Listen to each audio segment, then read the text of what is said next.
el primer tema de análisis. 5 días después de permanecer internada en el Hospital Roosevelt, Mirna Juárez, alias La Rancherita, fue dada de alta y trasladada al centro carcelario Santa Teresa. Le presentamos a continuación más detalles.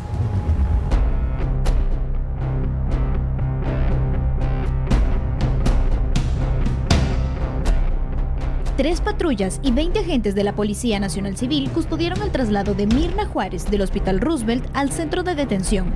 Estos días estuvo en observación y todavía ayer subió a quirófano para hacer limpieza de las heridas, revisar que los muñones estuvieran en perfectas condiciones.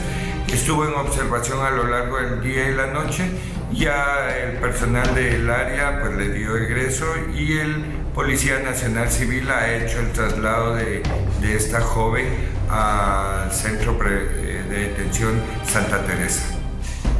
Inicialmente se tuvo una entrevista con ella, así como lo informó el médico del hospital.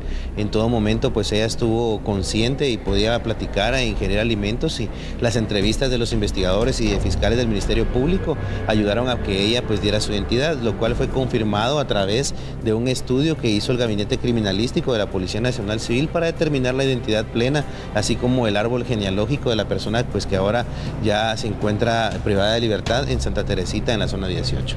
Según el oficial Castillo, la situación de resguardo estará a cargo del sistema penitenciario. Si en caso necesita chequeos médicos, un juez competente dará la orden de trasladarla a un hospital o que reciba la asistencia en Santa Teresa.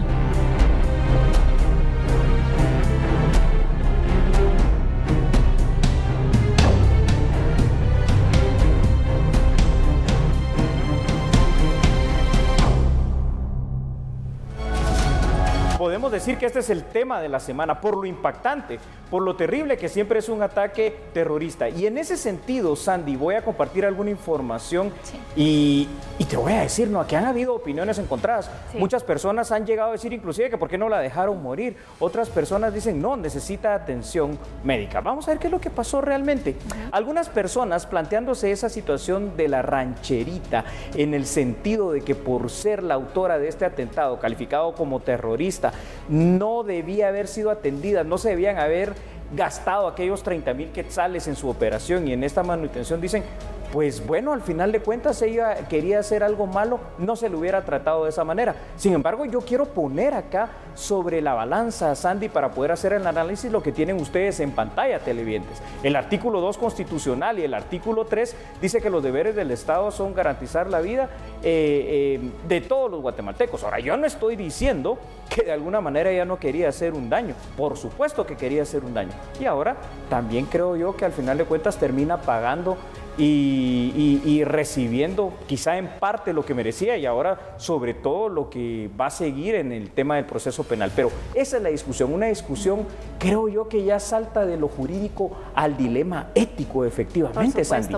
Sí, al ¿Tú final, cómo lo ves? Mira, bien dice entonces que se tiene que garantizar la vida, la protección, pero ella estaba atentando contra la vida de otras personas y contra la de ella misma, porque obviamente con este artefacto explosivo algo podía salir de control y podía activarse y dañarse. Es una de las razones o uno de los indicadores que te puede dar, y eso ocurrió al final. Ella misma se paró haciendo el daño, y las autoridades del Ministerio del Hospital Roosevelt dicen gastaron 30,000 quetzales en la operación. ¿Cuántos guatemaltecos tienen que esperar meses para que le hagan una operación? ¿Cuántos guatemaltecos tienen que estar esperando por las emergencias, por la cantidad de personas que también están en las mismas? Y de una manera rápida entonces se tiene que accionar, se tiene que atender. Entonces, ¿dónde está la igualdad de condiciones en esta ocasión? A ver, comprendo ese planteamiento, Sandy, pero ojo con una situación, porque la otra única opción entonces que hubiera quedado es que efectivamente no se le hubiera dado el tratamiento médico que requería en el hospital. Y yo pregunto, si hacemos eso, y yo entiendo, ¿no?, que muchas personas probablemente se quedaron sin ser atendidas, pero si hacemos eso, ¿no nos convertimos también en la misma forma malvados y perversos como ella trató de ser? Es que la verdad que es muy difícil esa situación, comprenderlo. La verdad que sí, es difícil porque... Aparte es mujer, pero también es muy malvada, Sandy, perdón que interrumpa. Al final, entonces, el ser mujer o no, todos tenemos los mismos derechos, las mismas obligaciones, debemos de acatar la misma legislación, y al final no porque es mujer, porque es hombre, te va a hacer entonces de que atentes en contra de la vida de otras personas, que estés entonces en esta situación, porque mira, quien se mete a una estructura criminal sabe cuál es el camino que va a parar, la cárcel, la muerte o el hospital. En ese sentido estamos completamente de acuerdo contigo, Sandy. Por supuesto, sobre todo si al final de cuentas termina siendo una pandillera. Ojo que ahí eso nos lleva a otro plano de discusión. Es que a este punto, Sandy, no se logra determinar quién es Mirna Juárez, que este es el nombre de la rancherita. Aparentemente ese es el nombre. Todavía está en investigación y todavía hay dudas respecto si en realidad es parte de una pandilla. Lo que sí es de que es parte de una estructura criminal porque están cobrando la extorsión, atacaron, porque ese era el fin principal, atacar entonces este bus. Yo te pregunto, Julio, ¿qué crees que puede motivar a esta mujer para poder incursionar en este mundo que ahora las mujeres pues son varias las que están entonces en estas estructuras? Creo, Sandy, que cosas que de alguna manera pueden llegar a motivar a esta persona o a cualquier otra persona a hacer este tipo de cuestiones. Primero, las cuestiones sociales que pasan. Aquí las familias a veces hay que hablarlo claramente, hay una paternidad, y eso va para los hombres, por favor, no, obviamente no para todos, en las cuales es muy irresponsable. Claro. Pero también, Sandy, creo yo que hay mucha irresponsabilidad al traer hijos al mundo si tú no puedes darle las condiciones de cuidado y dejas que la calle los absorba con la mara que está latente ahí para poder captar cada vez más a estos jóvenes. Y es aquí donde yo planteo lo siguiente, Sandy. Entonces, ¿quién es responsable? ¿Es responsable la familia o es responsable la sociedad guatemalteca? O por no darle, por ejemplo, las oportunidades de estudio, de salud, de desarrollo, de tener una familia integrada. Y entonces también ahí pudiera haber, y esto perdonen, pero va a sonar duro, hasta una doble moral de la sociedad guatemalteca, inclusive de aquellos que dicen, bueno, no lo hubieran atacado y mejor que se muera, ¿verdad? Mira, al final... No lo hubieran atendido, quiero decir. Exactamente. Hay personas entonces que indican que una de las razones por las cuales muchas personas, y en el caso de la rancherita podría ser uno de los motivos, que la falta de oportunidades, la falta de empleo, eso no lo vamos a negar. En nuestro país hay, pero yo no entiendo... ¿Justifica eso delinquir, Sandy? Exacto, eso voy. Yo no entiendo cómo. Esta semana, por ejemplo, hubo una feria del empleo. Las personas durmieron ahí en el Parque de la Industria para buscar una oportunidad de trabajo, y en cada ocasión que se ve una feria de empleo vemos la cantidad de jóvenes, sobre todo, que están buscando trabajo, que están emprendiendo, que están vendiendo diferentes artículos, que están buscando la manera de seguir adelante de una forma honrada. Entonces yo me pregunto, si es una persona que está en todas sus posibilidades, ¿por qué no buscar la misma vía, el mismo camino y aprovechar así la juventud? Porque aquí, hablemoslo, aquí se dañó completamente. A ver, Sandy, quiero entender esta situación, porque entonces lo que estás planteando, y sería interesante, ¿no?, para el análisis al final de cuentas, es que al final de cuentas se tiene no solo el libre albedrío, sino que de verdad la posibilidad, aún en ese contexto tan complicado social que vive Guatemala, de decidir y escoger no hacer el daño y no meterte a las pandillas. Claro. Pero yo te pregunto algo, o sea, parece muy lógico lo que dice, pero ¿y si las pandillas le dicen o haces esto o te mato? Porque ya han pasado casos. Está el caso de aquel jovencito, ¿recuerdas? De Ángel, bravo, Sandy. Él prefirió morir a matar a alguien. Eso pasó en la zona 6 precisamente. ¿Te recuerdas cuando, bien lo dices tú, no quiso matar a un piloto? Yo no sé, al final de cuentas, Sandy, este tema termina siendo bastante complicado, porque creo que entre las condiciones sociales, entre esa paternidad irresponsable, entre la violencia intrafamiliar, la violencia contra la mujer, estamos creando al final de cuentas una sociedad muy violenta, y por sobre todo estamos creando un gran porcentaje de estos jóvenes que ya no tienen ningún futuro. Tú lo decías, y quiero rescatar esas palabras que dijiste, por lo menos para la parte final mía de este análisis. Los jóvenes, cuando integran una estructura criminal, sobre todo si son las pandillas, tienen que tener bien claro que sus destinos van a ser solo 3, no hay más: cárcel, hospital y cementerio. Si quieres tú agregar algo, Sandy, porque este tema termina siendo súper polémico al final de cuentas. La verdad que sí, Julio. Creo que los padres tienen una gran responsabilidad sobre sus hijos, porque obviamente los tienen que llevar por el camino correcto, darles un buen ejemplo, pero también sabemos que hay padres que se dedican al crimen y que obviamente ese es el ejemplo que le están dando a sus hijos, pero por eso también tiene que existir familia externa, que se den cuenta, que puedan salvar a ese joven, a esa persona, para de esa manera entonces evitar que siga el mismo camino. No porque mis padres se dediquen a delinquir, yo lo voy a hacer. Tenemos que quebrar esos moldes. Terminemos el tema, pero me permites agregar algo, Sandy, en función del tiempo vamos a terminar este tema.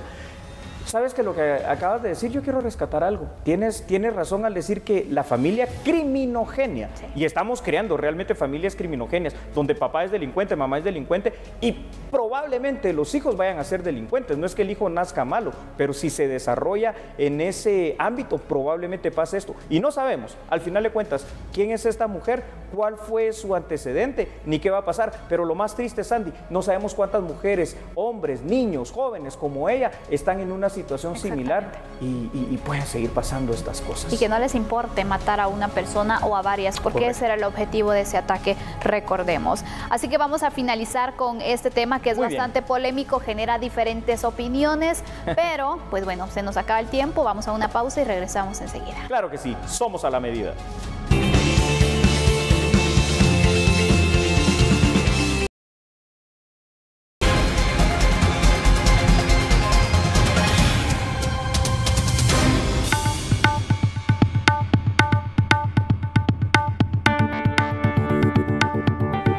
Gracias por continuar con nosotros. A principio del próximo mes podrían firmar un pacto ético los partidos políticos con el Tribunal Supremo Electoral.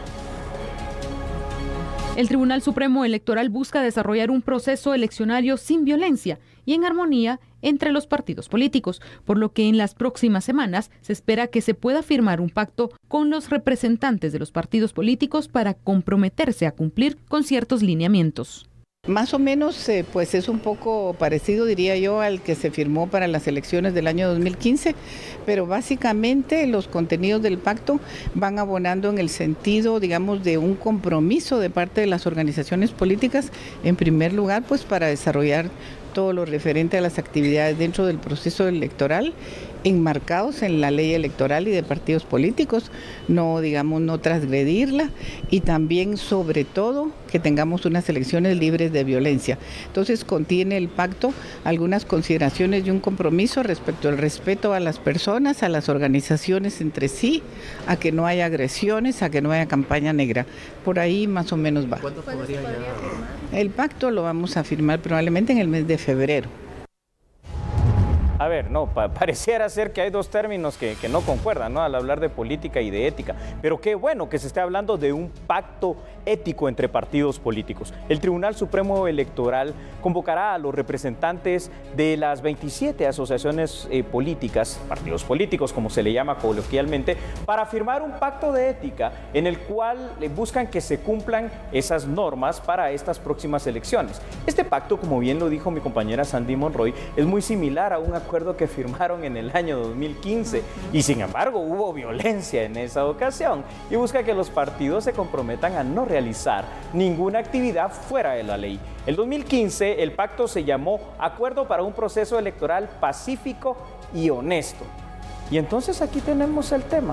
Creo que como tema, Sandy, es bueno hablar de ética y sobre todo es bueno hablar de unas elecciones pacíficas, porque es la única manera en la cual la gente puede acudir a las urnas. Bueno, para aclarar el panorama, ¿qué te parece si empezamos definiendo la ética? Claro que sí. Para no crear entonces un poco de confusión, sino dejémoslo claro. Sí, ¿verdad? Porque ya dijimos que los términos parecen la antítesis uno del otro. La ética, al final de cuentas, Sandy, termina siendo aquel actuar bien, es decir, que tú hagas en todo momento, te estén viendo o no te estén viendo, te estén controlando o no, que mantengas una forma no solo decorosa, sino que también una forma armoniosa de poder llevar tu vida y los negocios y todo a lo que tú te dediques. Es por eso aquí en el contexto nacional, Sandy, que hablar de un pacto ético entre partidos políticos, creo que fuera de la firma de un documento se necesita que realmente se constate en acciones claras, en las cuales pues se entienda que esto no es una pelea, no es una disputa, sino que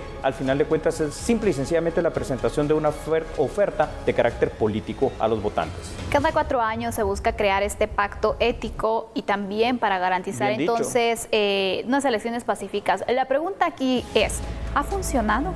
Por el momento, Sandy, tenemos que retrotraernos a los últimos 2 procesos electorales. Si bien es cierto que el del 2015 estuvo ligeramente menos violento que el proceso electoral del 2011, donde hubieron muchísimas más incidentes violentos y muertes inclusive de candidatos y precandidatos, no podemos todavía hablar, Sandy, de que no hayan situaciones en las cuales se falta a la ética, sobre todo en materia política. Por eso es importante, ahí sí me parece realmente plausible, que el Tribunal Supremo Electoral esté invitando a que se firme un pacto, pero ojalá, Sandy, que de la firma también pase al hecho, ¿verdad? Para que esa ética se lleve de verdad a cabo durante toda la campaña y el proceso electoral. Mira, yo lo que te voy a decir en este momento lo digo como votante, por ejemplo. Favor. Si yo veo un partido que es antiético, a mí no me va a dar confianza para votar por ellos. Entonces creo que desde ese punto de vista deberían de pensar y actuar conforme a lo que dice la ley, pero también conforme a los principios y valores éticos cada agrupación política para generar esa confianza y generar esa afinidad por parte de los electores. Entonces, por ahí podemos empezar. Hay que empezar de esa manera, porque al final de cuentas, si queremos ya una definición más concreta y simple de ética, es simplemente hacer lo correcto, no hay que irnos por las ramas, es solamente eso. ¿Me permites compartir más información contigo y los televidentes en pantalla? El Tribunal Supremo Electoral entonces invitará precisamente a los secretarios generales de estas 27 agrupaciones de carácter político que están actualmente inscritas a efecto de poder signar o firmar el documento en la primera semana del mes de febrero. O sea, ya lo tenemos allí, pues falta unas semanas y mucho para que esto pase. Este pacto se va a llamar Pacto de Ética, simple y sencillamente, y buscará garantizar la no violencia, lo cual es verdaderamente, como te digo, plausible. El respeto a todas las personas y el respeto entre todos los partidos políticos a efecto de evitar algo que en Guatemala también ha sido característica, la famosa campaña negra. Esto se hace necesario, Sandy, porque los procesos electorales anteriores, tal y como lo estábamos hablando hace unos breves instantes, pues han sido marcados por una violencia electoral que en ocasiones se ha extremado y que ha hecho una percepción a nivel general de decir la clase política es una clase corrupta. Y también hay que decir algo, no todos los políticos son antiéticos ni son corruptos. Hay muchos políticos que realmente han sido muy ejemplares y por eso es que así deberíamos de buscar toda la clase política guatemalteca, ¿verdad? Con mucha ética, con mucha paz y tranquilidad. Y mira, qué gran responsabilidad también de los partidos, porque, por ejemplo, ocurre en muchas ocasiones y, bueno, hay representantes que dicen, no, es que nosotros no hemos hecho una campaña negra, no hemos hecho esto y lo otro, pero los simpatizantes sí. Entonces, aquí también es el llamado a que ellos puedan educar, puedan trasladarles ese mensaje, decir, no, vamos a hacer unas elecciones, pero hagámoslo con transparencia, hagámoslo con ética, cumplamos entonces lo que dice la ley, porque aquí podemos evitar también. En ocasiones, entonces, no son los dirigentes, pero sí hay simpatizantes que, bueno, miran a la competencia o al grupo rival y entonces se arman aquellas peleas que, Dios mío, siempre las vemos en las elecciones y ahí empieza la violencia en ocasiones. Tienes razón, Sandy. ¿Te parece? Vamos a ir concluyendo este tema con lo siguiente. Estamos en el año electoral y la fiesta electoral debe ser una fiesta cívica. Si nosotros como ciudadanos participamos, estamos cumpliendo y esperemos que solo la firma de este pacto de ética y de paz en las elecciones nos lleve precisamente a poner en práctica la democracia de una manera madura como país, como Guatemala que somos. Muy buena conclusión. Gracias. Con eso concluimos entonces el segundo tema de análisis y ahora conocemos otras noticias. Hablemos de la reciente transacción comercial que es superior a los 330 millones de dólares que realizaron dos empresas en territorio nacional. Eso ha generado una imagen positiva para una nueva atracción de inversión de otros sectores. Así lo han resaltado al menos las autoridades de finanzas. Pues nosotros lo vemos como una muy buena señal. Realmente el que una empresa multinacional seria invierta 300 millones de dólares en el país es algo que no se hace de forma precipitada, no se hace algo de forma espontánea, sino es algo que lleva un análisis específico del mercado, del país, de la región, del entorno y recibimos una comunicación directa de parte de la empresa en donde ven que Guatemala tiene este destino hacia las inversiones que refleja una estabilidad macroeconómica, una disciplina que se ha llevado en el ámbito de endeudamiento, en el ámbito fiscal. A ver, Sandy, yo quiero dejar una pregunta en el aire para ti. ¿Qué te parece el tema del salario mínimo? Interesante. Este año no se tuvo muchos cambios, es decir, no se tuvo. No se tuvo. Siguiente, ¿qué va a pasar? A ver, analicémoslo. Pero después de la pausa. Ya volvemos. Somos a la medida.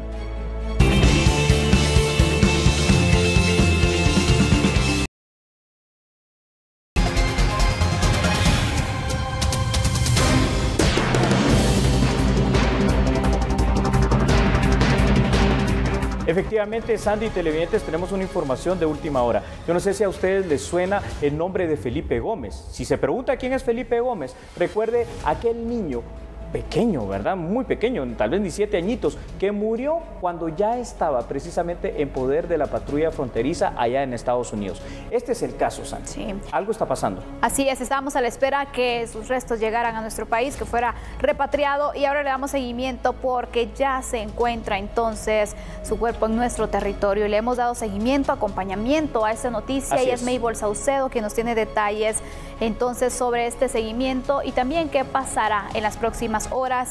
Y por supuesto el panorama que se vive, muy triste por cierto, pero las imágenes de este momento los tiene usted a continuación con Maybol Saucedo. Adelante Maybol, buenas noches.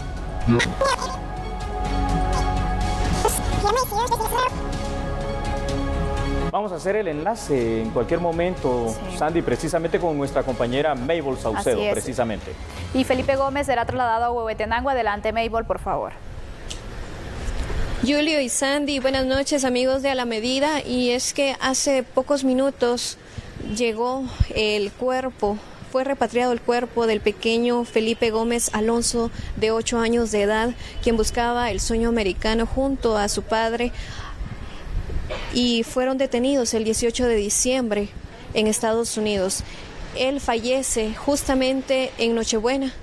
Y hoy ha llegado los restos mortales de él, ha llegado a la capilla acá cercana al Aeropuerto Internacional Aurora, y también pues llevado en este vehículo de color negro, y se llegarán hacia Nentón, Huehuetenango, específicamente a su aldea natal, Yalambojoch, en donde lo espera su mamá y algunos familiares. En este caso, el Ministerio de Relaciones Exteriores ha apoyado esta repatriación, y con nosotros se encuentra la licenciada Marta Larra. Nos dará detalles del apoyo que se le está dando, momentos duros y cruciales para la familia. Nos indicaba usted de que ellos, pues por los escasos recursos, también les han pedido el apoyo. Así es, bueno, el apoyo inicia desde que se pide por parte del padre de Felipe Gómez al consulado. Él se acerca al consulado y le pide apoyo para la repatriación del menor, y se realiza tal cual él lo solicita. En este caso, ustedes les darán el apoyo hasta Huehuetenango. Así es, vamos a llevar al niño en la carroza fúnebre hasta su hogar, hasta su lugar de origen. Y en este caso, el apoyo que se le realizará a la familia, conocemos de que el análisis forense, pues ustedes han insistido en que se le dé por parte de Estados Unidos. Así es, la canciller envió una nota diplomática al secretario de Estado de Estados Unidos pidiéndole que se le diera un informe detallado de la atención migratoria y de la atención hospitalaria que había recibido el menor. Estamos a esperas de ese informe y esperamos que sea lo antes posible. Muchas gracias, licenciada. Y es que este sueño por buscar una mejora económica, ya que sabemos que en este caso su lugar de origen es una de las aldeas más lejanas de Nentón, está a más o menos, para que usted tenga una idea, a 450 kilómetros de la ciudad capital, y está a más de 138 kilómetros desde la cabecera de Huehuetenango, ante lo cual pues los familiares ya esperan ahora los restos mortales en ese ataúd blanco y en el vehículo negro del cual partieron desde acá de la zona 13 capitalina este día viernes, ante lo cual pues estos son los actos, y también pues se le recibió en la capilla de este lugar para precisamente externar ese dolor o ese homenaje póstumo también al pequeño Felipe, de tan solo 8 años de edad, que hoy regresa únicamente sus restos mortales. En cámara, Cristian García. Nosotros retornamos con ustedes al estudio de A la Medida. Maybol, no solo Nentón está de luto, sino toda Guatemala. Es una muerte que nos duele y que pedimos también una aclaración de lo que sucedió, porque se tienen muchas dudas aún, y ojalá que se puedan enviar entonces los informes médicos forenses para saber qué fue lo que pasó exactamente. Que así sea, Sandy, y ojalá sea el último caso. Descanse en paz, Felipe Gómez. Qué triste.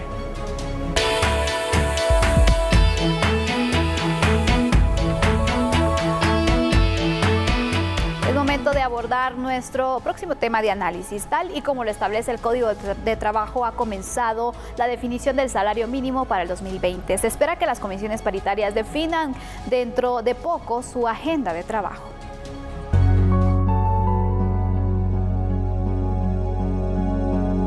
El pasado 14 de enero, el Ministerio de Trabajo concluyó con la recepción de propuestas de miembros del sector empleador y laboral para integrar las comisiones paritarias y la Comisión Nacional de Salario. Según representantes del sector sindical, se están eligiendo a los que estarán al frente de ambos grupos. Prácticamente, oficialmente se instalan las comisiones y ya definirán el cronograma y la agenda de trabajo y las reuniones. A partir de qué fecha se empieza a discutir nuevamente lo que corresponde al año 2020. Claro, con esto prácticamente inicia un camino que conlleva desde esta reunión, las paritarias, la Comisión Nacional de Salario Mínimo y luego hasta el presidente. Hasta el presidente, la ley establece que le corresponde al presidente de la República decidir sobre el ajuste del salario mínimo cada año y atenderá las recomendaciones o no que resulten de las reuniones de cada una de las comisiones paritarias, la Comisión Nacional, que entregarán sus informes finales, y esos serán, digamos, como los insumos o los elementos que el presidente deberá de tomar en cuenta. Por aparte, representantes del sector laboral esperan accionar ante la CC contra el salario mínimo 2019 el próximo lunes.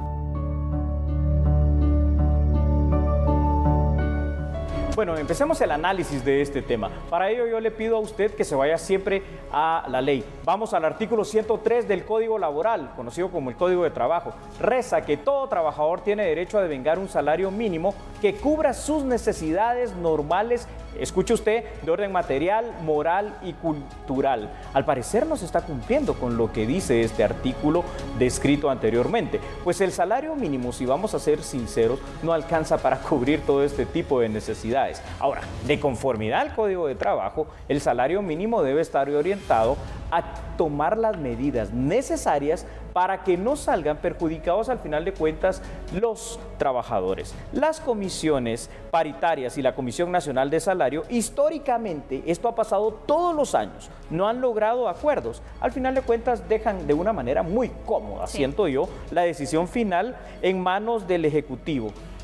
Tenemos más datos también, Sandy, te pido que me apoyes, gracias. Así es, vamos a tomar en cuenta entonces también que el año pasado, por ejemplo, el sector empresarial propuso una nueva fórmula para incluir así y de esta forma establecer el salario mínimo. Incluía indicadores económicos como medida también para poder establecer un porcentaje de aumento al salario mínimo. En el 2015, por ejemplo, según un estudio de la Organización Internacional del Trabajo sobre los salarios en el mundo, Guatemala, escuche bien, tuvo una reducción del salario real en un 2.2%. Esto junto a la lejanía en la que se encuentra el costo de la canasta básica muestra un estancamiento del salario real que recibe la población. Pero también para cambiar a cualquier otro sistema de salario habría que hacer una modificación legal al Código de Trabajo en sus artículos 103 al 115, indican también algunos sectores, en aras de beneficiar a la clase trabajadora guatemalteca y también poder hacer eficiente la producción en las distintas empresas. ¿Vale la pena poder reformar estos artículos? Yo te pregunto. Yo creo, Sandy, que vale mucho la pena. Estaba escuchando atentamente lo que tú estabas compartiendo y creo que sí es necesario, al final de cuentas, replantear lo que dicen estos artículos del Código Laboral para hacer una reforma que vaya más orientada a la realidad actual y un sistema también, Sandy, más eficiente para la fijación del salario mínimo. Y tú dijiste algo que me impactó, que sea bastante acorde al costo de la canasta básica, ¿no? Es que ahora ya de verdad no está acorde y vemos entonces que la canasta básica va aumentándose todos los años, pero el salario mínimo no lleva el mismo movimiento al final. Y aparte de eso me llama a mí la atención las comisiones paritarias. Sí. ¿Para qué están entonces si al final el trabajo le queda al Ejecutivo, la decisión final le queda al Ejecutivo? Esa pregunta, ¿sabes, Sandy? Yo te diría que no te la sé contestar por una razón bien sencilla. Tú lo dijiste de manera muy concreta. Están trabajando todo el año, de hecho este año ya empezaron a trabajar y al final de cuentas terminan resolviendo nada. Por eso se hace cada vez más urgente e ingente el cambio precisamente de este sistema para la fijación del salario mínimo. Solo casi para conclusión ya en este tema, Sandy, lo que hay que tener cuidado también es llevar cierto equilibrio en la balanza, claro, porque si no también lo que no se debe provocar es que el incremento sea tan desmesurado que lo que provoquemos sean despidos masivos, porque eso sería todavía peor, ¿verdad? Y bueno, recordemos algunos de los puntos que destacaba el sector empresarial, que es el generador de empleos, que indicaban, bueno, la economía nacional no ha estado tan bien como para poder aumentar los salarios, pero entonces ahora queda poder garantizar esas condiciones para que las empresas continúen y para que más se puedan instalar para ofrecer más plazas de trabajo y de esta manera también puedan entonces darse estos incrementos al salario mínimo, porque creo que con la realidad que vivimos lo necesitamos. Hay muchos que entonces viven con el salario mínimo, no les alcanza, tienen que trabajar jornadas extensas para poder de esa forma tratar de llegar a fin de mes, así que vale la pena hacer una revisión profunda. Una excelente conclusión la que acabas de dar, Sandy, y con eso creo que vamos a dar por finalizado este tema. Seguramente la vamos a retomar en algún momento, pero ahora, ¿qué te parece a ti y a nuestros televidentes si vamos a una breve pausa comercial? Ya volvemos. Somos A la Medida.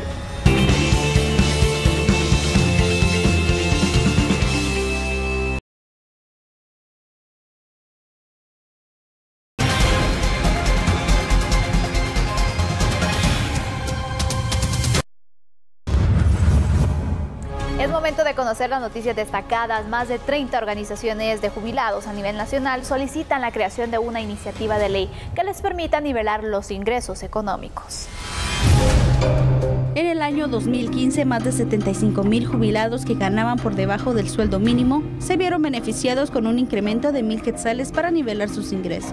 4 años después se han acercado nuevamente, señalando que los precios de la canasta básica son significativos, por lo que solicitan a diputados del Congreso de la República la creación de una ley que les permita recibir un aumento en su pensión. Por lo que diputados instalarán una mesa técnica para evaluar las propuestas de un incremento al 100% de los jubilados a nivel nacional, que según indicó el diputado Ronald Arango, son más de 200,000. Además, señaló que dentro de la mesa contarán con la participación del Ministerio de Finanzas Públicas y la Oficina Nacional del Servicio Civil.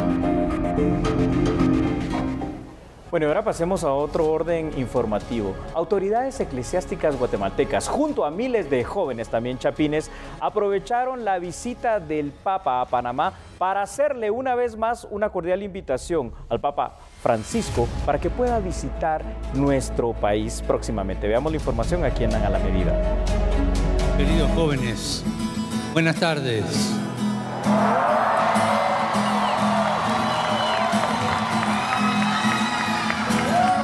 En la Jornada Mundial de la Juventud se han dado cita cerca de 15,000 jóvenes guatemaltecos, indicaron autoridades religiosas. Se espera que a futuro se tenga una visita papal a territorio nacional, tal como lo hizo el Papa Juan Pablo II. Y sabemos que tenemos, me dijo el embajador de Panamá, 14,500 jóvenes de Guatemala que se han ido. Es un grupo muy importante y además muy preparado, porque puedo dar testimonio de que estos jóvenes se han preparado por un año completo. Y lo bueno también que una vez que estarán ahí van a volver. Y no es que va a ser un recuerdo vago. Están comprometiéndose también a seguir formándose y ser servidores en la iglesia. Es muy importante. Y el Papa le está dando mucho ánimo. Papa feliz de estar en América Central, en América, en el continente americano.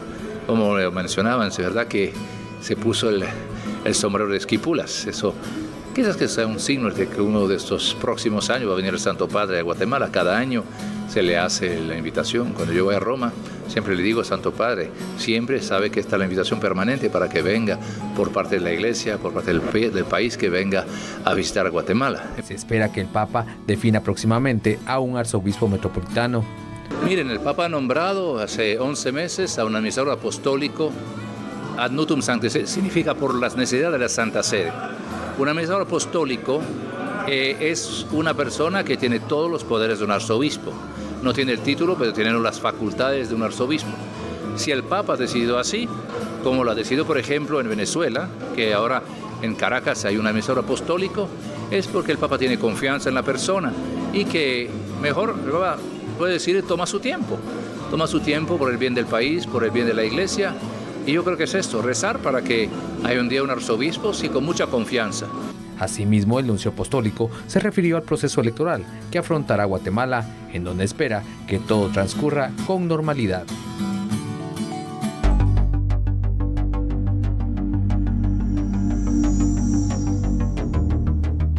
Noticias judiciales, 2 semanas se cumplieron de desarrollarse en el Tribunal A de mayor riesgo el juicio del caso penal llamado Lavado y Política. En esta ocasión ocurrió sin la presencia de la representante legal de la Comisión Internacional contra la Impunidad en Guatemala, CICIG. En el juicio del caso Lavado y Política, en el cual se juzgan a particulares y funcionarios del Estado de haber integrado una organización criminal, la cual se dedicó al lavado de dinero y, según la Fiscalía, a través de acciones ilegales, retiraron de Guatemala aproximadamente 800 millones de quetzales. En la 10ª audiencia, la Fiscalía Especial contra la Impunidad del Ministerio Público inició a reproducir ante los jueces y los reos las llamadas telefónicas intervenidas, en las cuales, a criterio de la misma, se habló y coordinó las transferencias dinerarias a otros países. El debate oral y público se ha desarrollado por 2 semanas en el nivel 15 de la Torre de Tribunales, sin la presencia de la abogada de la Comisión Internacional contra la Impunidad en Guatemala, CICIG. Con la presentación de un memorial solicitó se pudiera excusar de las diligencias del juicio. El documento fue analizado y aceptado por los jueces de la Judicatura de mayor riesgo. Los abogados defensores en las primeras diligencias pidieron se rechazara la excusa de la abogada de la Comisión Internacional.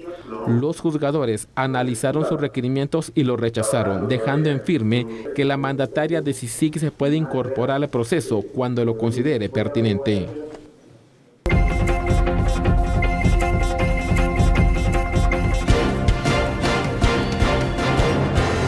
Bueno, y vamos ahora al ámbito internacional. El presidente estadounidense Donald Trump anunció que reabrirá el gobierno estadounidense sin recibir el dinero que solicitaba para su famoso muro fronterizo, lo cual de alguna manera tenemos que analizarlo y escuchar a ver qué es lo que está pasando en Estados Unidos.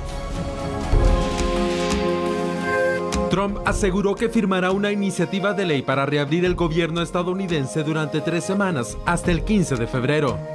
Durante ese tiempo, Trump afirmó que negociará con el Congreso su demanda de miles de millones de dólares para financiar su muro.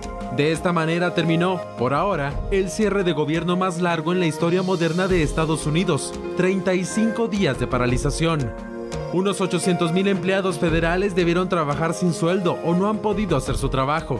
Trump habló desde la Casa Blanca en momentos en que los aeropuertos más transitados del país presentaban cada vez más demoras y alteraciones que dieron una nueva urgencia a los esfuerzos por acabar con el impasse. Aunque Trump se echó para atrás y aceptó un acuerdo a corto plazo para reabrir el gobierno, no se rindió en su intento de construir un muro, su promesa de campaña. Por si fuera poco, amenazó con volver a cerrar el gobierno o usar sus poderes presidenciales para construirlo si no logra que los demócratas le den el dinero que solicita. Con esta noticia finalizamos. Gracias a usted por su sintonía. Feliz noche. Feliz noche, muchas gracias. Le llevamos la información con un análisis profundo y eficaz. Noticias de una forma diferente. Sandy Monroy y Julio Talamonti en A la Medida.